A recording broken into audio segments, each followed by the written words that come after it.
The Crimson Nebula was the kind of establishment where questions weren't asked and credits spoke louder than laws. Located on the lawless moon of Zirion 7, it attracted the worst the galaxy had to offer: smugglers, assassins, and slavers.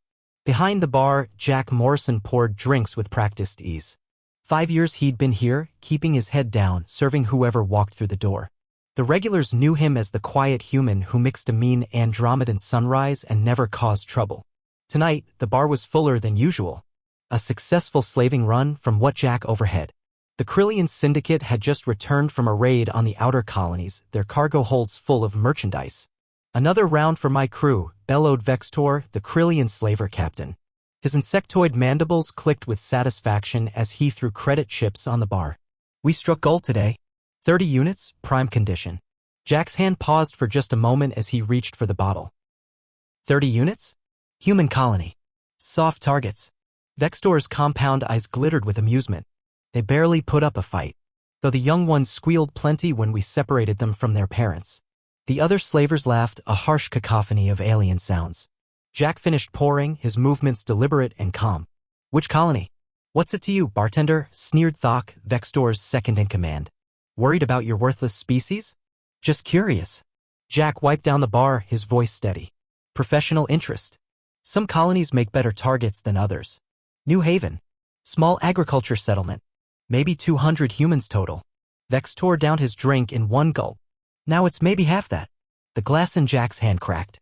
"Something wrong, human?" Vextor leaned forward, all 4 arms spread on the bar. "You look upset." Jack set down the broken glass. When he looked up, something had changed in his eyes. The warmth was gone, replaced by something cold and ancient. Something that had once made humanity the apex predators of a death world. "Wrong?" Jack's voice was soft, dangerous. "No.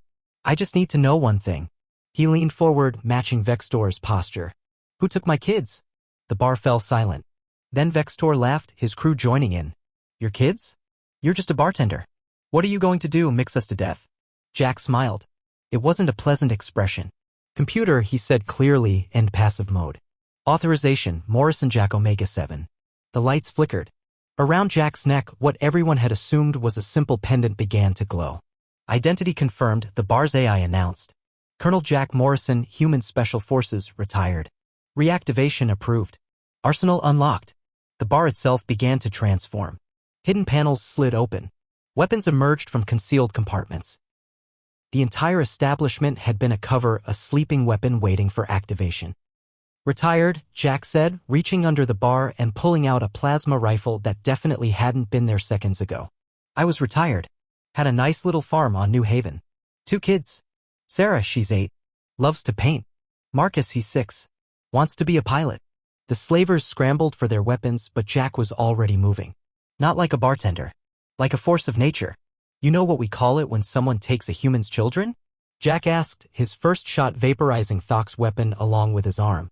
"We call it a mistake." The battle was brief and brutal.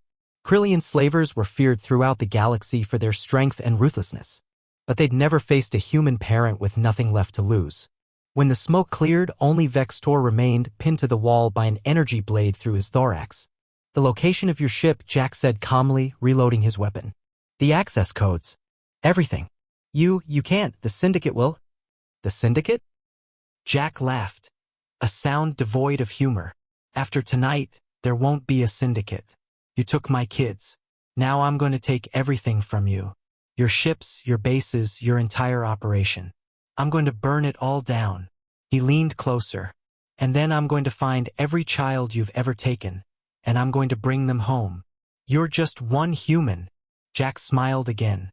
"Today, one is enough."